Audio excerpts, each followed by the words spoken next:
Arrancam no início de agosto os Jogos Olímpicos no Rio de Janeiro, este ano com preocupações acrescidas devido ao vírus Zika. A Direção-Geral de Saúde pede, por isso, cuidados redobrados e volta a pedir às mulheres grávidas que não viajem para o Brasil. Na reportagem especial desta semana, relembramos os cuidados a ter com esta doença. Surgiu num ápice em que o mundo estivesse preparado para o enfrentar. Sem barreiras, espalhou-se primeiro pelo Brasil. Depois foram aumentando os casos em África, na Ásia e na Europa, na maioria dos casos importados da América do Sul. Até ao momento, são conhecidos mais de 4 milhões de casos de infectados com o vírus Zika em todo o mundo. Só no Brasil, esse número chega a 1,5 milhão, sendo o país mais afetado. Apesar de ter surgido novamente agora, em 2015, a verdade é que o vírus Zika apareceu pela primeira vez em 1947 num macaco no Uganda. Mas após 70 anos foi um dado novo que trouxe um vírus benigno para a ribalta e fez disparar os alarmes da Organização Mundial de Saúde. Ter uma febrícula e com umas pintinhas pelo corpo, ninguém se preocupa. Ter um filho que praticamente nasce sem cérebro é completamente diferente. Foi o aparecimento de casos de microcefalia em bebés cujas mães tinham sido infectadas com o vírus Zika que deixou os médicos em sobressalto. À semelhança do próprio vírus, também a microcefalia cresceu sem precedentes no Brasil. 1.400 casos estão confirmados, 198 bebés acabaram por morrer devido a este problema que afeta o cérebro. As crianças vão ter atrasos no desenvolvimento, vão ter atrasos a andar, a falar, nem toda a compreensão, digamos, cognitiva, vão ter com grande probabilidade epilepsia e vão ter, portanto, aquilo que se chama um atraso mental, não é? Mas o que é a microcefalia? Esta doença caracteriza-se por um fraco crescimento do cérebro, em grande parte devido à incapacidade do crânio de expandir. Mas nada melhor do que usarmos as próprias mãos para percebermos um pouco como funciona a nossa cabeça.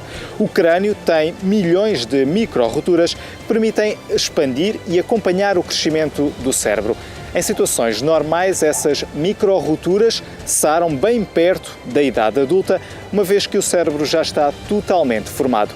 A verdade é que, em casos de microcefalia, essas rupturas do crânio sararam muito cedo, muitas das vezes dentro da barriga da própria mãe, impedindo um crescimento normal do cérebro.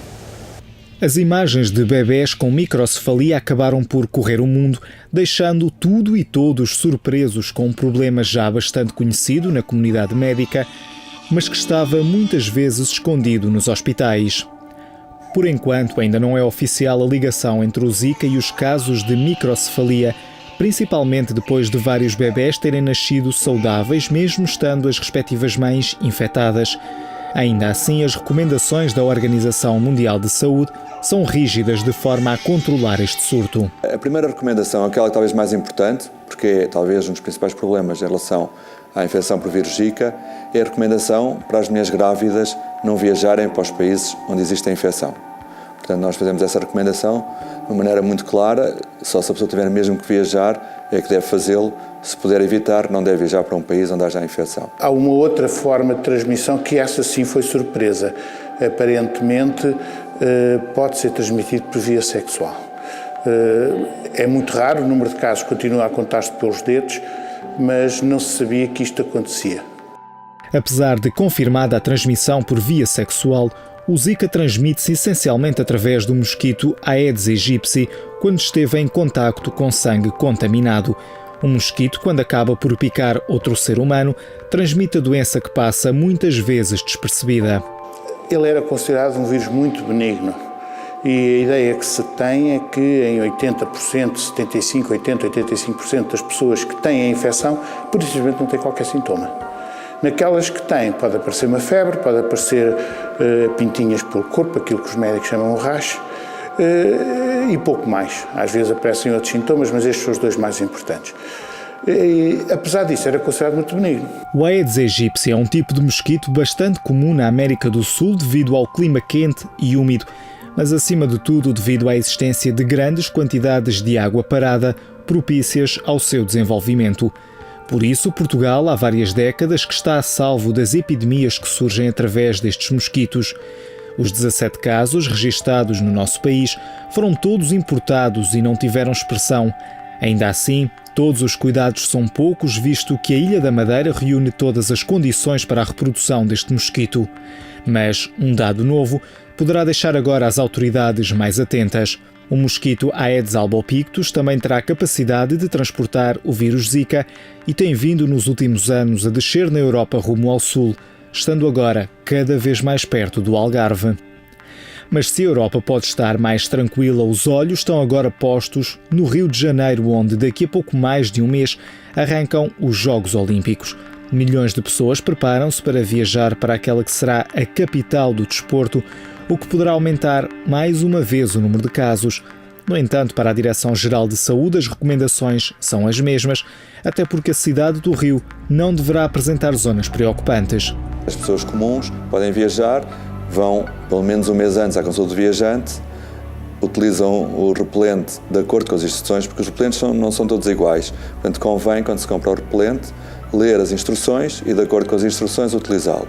Inclusive, o repelente tem limitações, por exemplo, para as crianças muito pequeninas, para as grávidas, etc. E, portanto, tudo isso, e se a pessoa tiver dúvidas, deverá, antes de ir, consultar o seu médico. São locais onde não há grande quantidade de mosquitos, pela própria estrutura e pela localização. Portanto, é muito possível ir aos Jogos Olímpicos e, eventualmente, não ser picado. O mesmo aviso foi deixado esta quarta-feira pela Organização Mundial de Saúde, que prefere manter a calma. Apesar de reconhecer o risco de contágio, não o considerou mais elevado do que em qualquer outro acontecimento com grandes dimensões. Desde o início do ano que a OMS estava na mira dos cientistas para que fossem tomadas medidas mais rígidas para evitar a propagação do vírus. Mas após mais de 5 horas de reuniões, os técnicos de saúde consideraram que não há razões para suspender ou mesmo pedir o adiamento dos Jogos Olímpicos do Rio de Janeiro. O Comitê de Saúde concluiu que há um risco muito baixo de propagação internacional do vírus Zika nos Jogos Olímpicos e Paralímpicos, que por si só já é baixo. Para o governo, o impacto económico seria incalculável, mas sem grandes repercussões no controlo efetivo da doença. Os mais recentes dados do Ministério da Saúde brasileiro mostram que entre fevereiro e maio o índice de contágio no país caiu 86%. Eliminar o mosquito do meio ambiente é uma tarefa que pode revelar-se impossível e com consequências na cadeia alimentar que ainda não foram contabilizadas. As esperanças recaem por isso na atividade humana e nos cuidados que o homem tem perante um mosquito aparentemente inofensivo, mas com a capacidade de deixar o mundo em alerta máximo.